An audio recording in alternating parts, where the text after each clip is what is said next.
From now on, we're going to take care of my sister and my niece. We'll provide their food, clothes, a place to live. Everything. Huh? What is he talking about?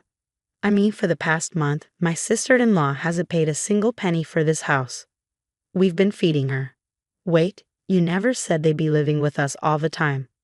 Laura and her husband are divorced, so we have to help her and my niece. We'll build a new house and start fresh as a family of 5. I didn't even know what he meant anymore. The words just came out of my mouth without thinking. Okay, then I'm divorcing you. My name is Rachel. I'm 32 years old and a stay-at-home mom. I've been married to my husband Jake for 7 years, and we live with our 5-year-old daughter, Lily. I thought we had a happy life together, but I was wrong. It turns out the most important person to Jake wasn't me or our daughter. It was his sister. This all happened one evening. I thought it was Jake coming home, so I went to open the door.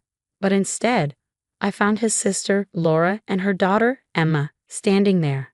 I'm home. Welcome back. Oh, Laura. What are you doing here? I brought them, Jake said. Hi, Rachel. It's been a while, Laura added. Oh, hi. I quickly grabbed Jake's arm and whispered.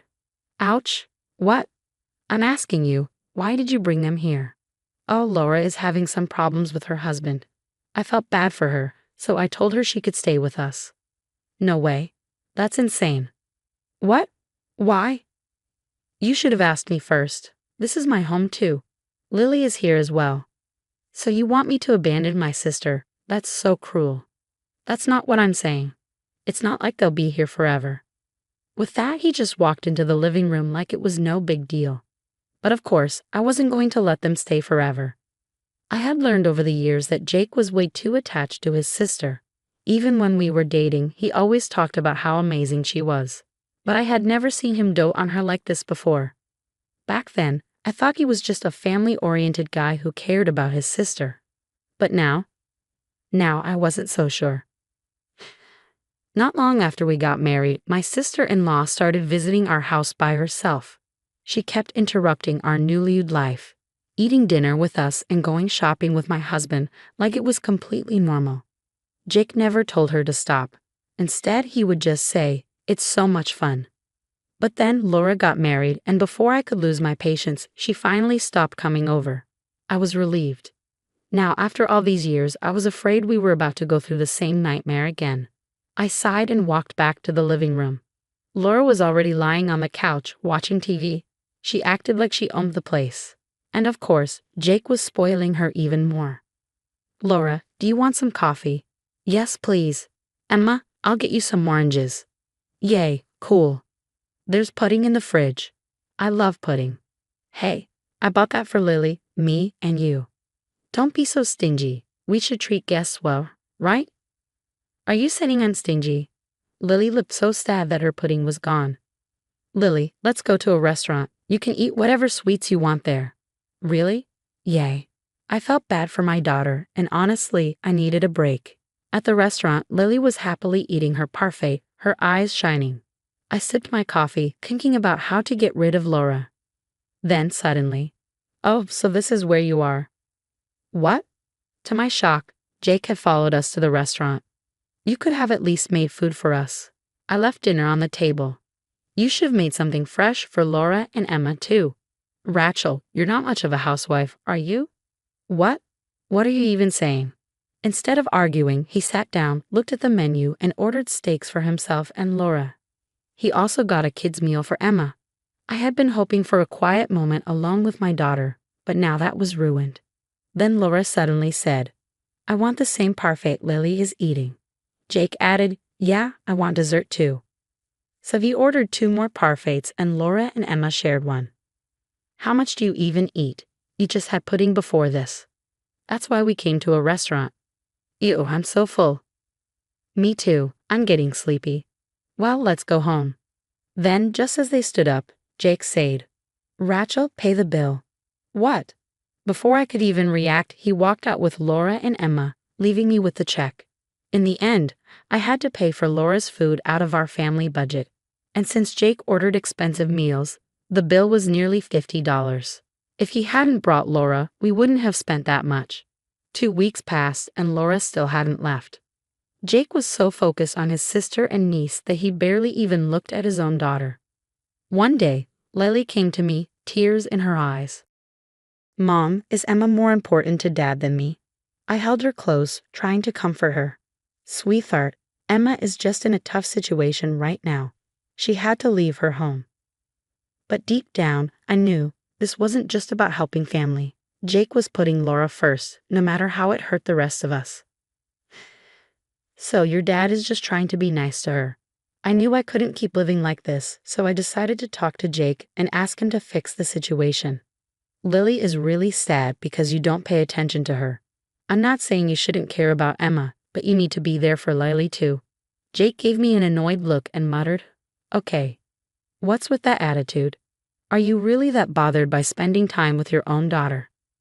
Why do you have to be so annoying? Fine, I'll talk to Lily too." But even after that, nothing really changed. He still spent most of his time with Emma and only gave Lily attention when he had extra time. A whole month had passed since Laura and Emma moved in. Every couple of weeks, I asked Jake when they were planning to leave, but his answer was always the same. "I don't know yet." Laura and Emma did whatever they wanted, and no matter how much I cleaned, the apartment got messy again in no time. Our place was small because we were saving money to build a house in the future, but with Laura and Emma making a mess, the whole apartment felt cramped and dirty all the time. Originally, we each had our own room, one for me, one for Jake, and one for Lily. But ever since Laura moved in, I had to share a room with Lily, while my old room became Laura's. Just when I thought I couldn't take it anymore, Jake dropped a bombshell. "From now on, we'll be taking care of my sister and niece. We'll pay for their food, clothes, shelter, everything." Huh? What is he talking about? Laura hasn't paid a single penny since she got here. Wait a second, you never said they'd be living with us forever. Laura and her husband are divorced, so we have to help her and Emma. We're going to build a new house and start a new life as a family of 5. I couldn't believe what I was hearing. The words came out of my mouth automatically. "Okay, then I'm divorcing you." "What? Divorce?" "Of course. I can't stay married to someone who puts his sister and niece above his own wife and daughter." "What? That's why you're leaving me? You're just jealous." "Jealous? Don't make me laugh. I just can't live with them anymore. Lily and I are done putting up with this." "Don't talk about my sister like that." "I'm just telling the truth. They're just 2 extra people draining our money and making our lives miserable." Jake's face twisted with anger. "That's enough. If you want a divorce, fine. I won't miss either of you." "Good. Here you go." I pulled out the divorce papers from the drawer and handed them to him. I had already reached my limit and picked them up from City Hall a few days ago. His face turned red as he grabbed the papers and filled out his section. I took them, packed up my things, and left with Lily. I went back to my parents' house, leaving that mess behind for good. After that, we had a meeting with a lawyer to settle everything about our money and property. For some reason, Jake even brought his sister, Laura, with him. "I just wanted to see for myself how miserable you'd be," she sneered. Normally, I would have been furious, but at this point, I didn't care. I stayed calm and focused on what needed to be done. "We'll split the savings 50-50 since we saved it after getting married." Jake looked surprised. "Wow, that's a lot of money." I shrugged. "It's fine. I can handle it, especially since I already got a fair amount from my divorce with my first husband." Jake smirked. "Well, good. Are we done here?" I nodded. "I guess so." Jake turned to his sister with a smile. "Laura and I will build a new house and start a nice life with Emma." Laura smirked at me. "Ha, and you? A single mom living in a tiny, rundown apartment? That's so sad." I smiled back. "Actually, I'll be staying with my parents for now, and they're helping me with Lily.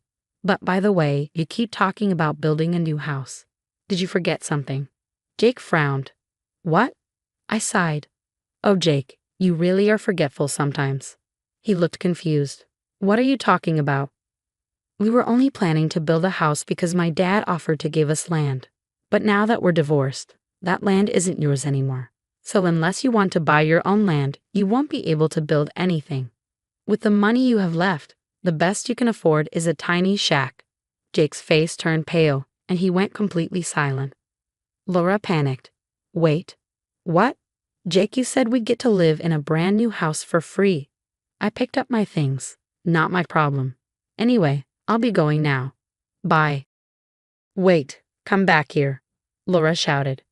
I ignored her and walked out with my lawyer. The shocked and miserable looks on their faces were honestly kind of funny.